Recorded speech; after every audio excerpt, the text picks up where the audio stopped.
নমস্কার বন্ধুরা, বঙ্গবাণী চ্যানেলের নতুন একটি ভিডিওতে আপনাদের স্বাগত। বন্ধুরা, ভিডিওটি ভালো লাগলে লাইক, কমেন্ট ও শেয়ার করতে ভুলবেন না এবং চ্যানেলে নতুন হলে সাবস্ক্রাইব করে আমাদের পাশে থাকুন। তো চলুন ভিডিওটি শুরু করি। বন্ধুরা, আমরা মানি আর নাইবা মানি, মেয়েদের গোটা একটা দিনের বড় অংশ কাটে রান্নাঘরে আর একটা ঠাকুর ঘরে। আজকের ব্যস্ত মহিলারা চাকরি, অফিস সব সামলে নিয়মিত ঠাকুর ঘরে গিয়ে নিত্য পুজো হয়তো করতে পারেন না, কিন্তু বাড়িতে কোনো বড় পুজোর ব্যবস্থা হলে দেখবেন সব দায়িত্ব গিয়ে পড়ে সেই মহিলাদের উপরেই। কিন্তু এত কিছু করার পরেও একটু খেয়াল করলে আমরা দেখতে পাবো একটা পুজো কিন্তু মেয়েরা করতে পারে না, সেটা হলো নারায়ণ পুজো। আগে হ্যাঁ, একটু খেয়াল করুন, আপনি আপনার মা ঠাকুমাকে কখনোই নারায়ণ পুজো করতে দেখবেন না, অথচ লক্ষ্মী পুজোয় মেয়েদেরই আধিপত্য। কেন মেয়েরা নারায়ণ পুজো করতে পারে না, এটা কি জানেন? না জানলে চলুন আমরা আজ এই ভিডিওতে জেনে নিই কেন মেয়েরা নারায়ণকে পুজো করতে পারে না।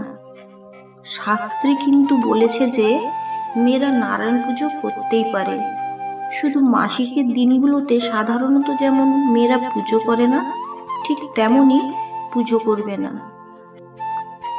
স্কন্দ পুরাণে ভগবান ব্রহ্মা আর নারদ মুনির কথোপকথনের একটা অংশ আছে, যেখানে বলা হয়েছে যে স্ত্রীয় বা যদি বা শূদ্রা ব্রাহ্মণা ক্ষত্রিয় বৈষম্যম পূজায়িত শিলাচক্র লভন্তে শাশ্বতম পাদম। অর্থাৎ স্ত্রী বা শূদ্র বা ব্রাহ্মণ, ক্ষত্রিয় বা বৈষ্ণব যে কেউ নারায়ণ বা শালগ্রাম পুজো করুক না কেন, তারা সকলেই ঈশ্বরের আশীর্বাদ ধন্য হয়ে ওঠে এবং তারা বৈকুণ্ঠে স্থান পান। তাই মেয়েদের পুজো না করা শাস্ত্রে কিন্তু কোথাও উল্লেখ নেই। মেয়েদের নারায়ণ বা শালগ্রাম শিলা পূজা করার বিপক্ষ মতও কিছু আছে। মেয়েরা যে পুজো করতে পারে না, সেই সাপেক্ষেও কিন্তু অনেক মতামত আছে। এই নিয়ে অবশ্য দুটো মত আছে, আসুন জেনে নিই ওইগুলো কি কি। একটি মত বলছে, যেহেতু মেয়েদের উপনয়ন হয় না, তার নারায়ণ পুজোতে মেয়েদের অধিকার নেই। আমরা জানি নারায়ণ পুজোতে উপবীত বা পয়তা লাগে। বৈদিক যুগে কিন্তু মেয়েদের উপনয়ন হতো। মেয়েরা সেই সময় কত পড়াশোনাও করতেন এবং অধ্যাপনাও করতেন, তাই পুজোটাও যে তারা অনায়াসে করতে পারবেন তাতে আর সন্দেহ থাকে না। বৈদিক যুগের শেষ দিক থেকে মেয়েদের এই উপনয়ন প্রথা বন্ধ হয়ে যায়। পৌরাণিক যুগে যেটা একদমই বন্ধ হয়ে যায়। শুধু তাই বা কেন, মেয়েদের ওপর অনেক নিষেধাজ্ঞাও চলে আসে সামাজিকভাবে, তাই পুজোর অধিকারও তারা পরপর হারাতে থাকে।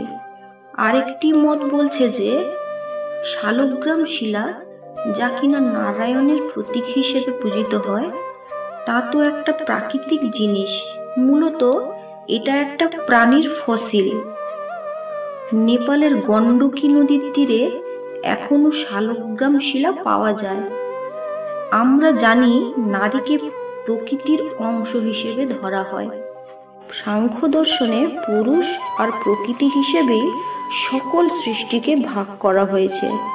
নারী প্রকৃতির অংশ হয়ে কিভাবেই বা একটা প্রকৃতির জাত বিষয়ের পুজো করতে পারে?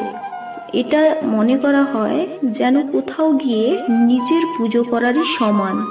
এ বিষয়ে অনেকে প্রশ্নও করেছেন এবং তর্ক তুলেছেন যে মেয়েরা তো উপবীত ছাড়াই এখনো দিব্যি শিব পুজো করতে পারেন, তাহলে নারায়ণ পুজোয় বাধা কিসের? বন্ধুরা, আসলে শিবকে তো আমরা সকলেই জানি ভোলা ভালা দেবতা। তিনি দেবতা হয়েও আমাদের অনেক বেশি কাছের, আপন। দেবতা সুলভ গুরুগম্ভীর ব্যাপারও শিবের মধ্যে তেমন একটা নেই। তাই সবার সব পুজোই তিনি গ্রহণ করেন অনায়াসে। অন্যদিকে নারায়ণ একটু রাশভারী দেবতা, তাই তার পুজো সবার জন্য মুক্ত নয়। সবার পুজো তিনি গ্রহণ করেন না। আর সেই সবাই না এর মধ্যে মেয়েরা পড়ে। তাই আজও মেয়েরা নারায়ণ পুজো করতে পারেন না।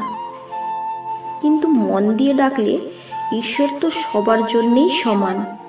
তাই শাস্ত্রে যাই বলুক, পুজোর অধিকার মেয়েদের থাকুক বা নাই থাকুক। কথায় বলে মন তুলসী ভক্তি চন্দন, সেই পুজো করার অধিকার তো সবারই আছে।